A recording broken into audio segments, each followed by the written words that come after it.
This is really about negotiation.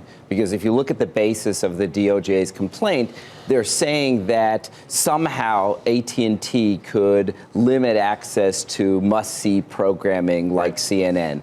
And the reality is media and wireless companies and carriers don't operate that way. Media companies have a vested interest in there being the widest distribution as possible.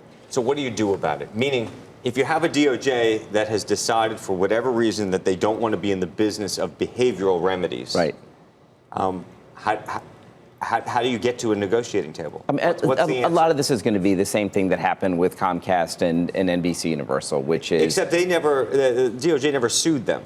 Yeah, I mean, but it's still going to end up being the same solution, which is trying to satisfy everybody. This just doesn't make sense.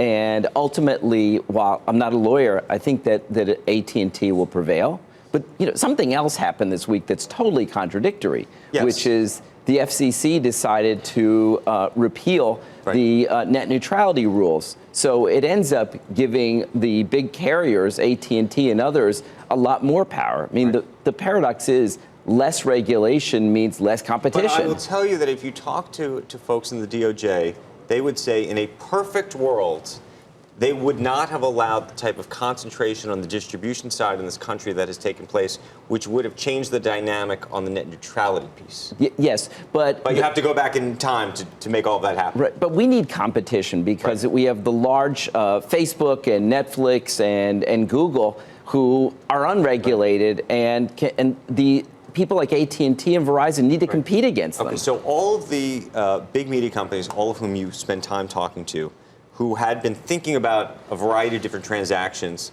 either as knock-on effects of the AT&T Time Warner deal or other things, do they sit on their hands and wait for the outcome of this, in which case we could be talking about 5 or 6 months at minimum? I think there's going to be delays across each of these because there's real caution.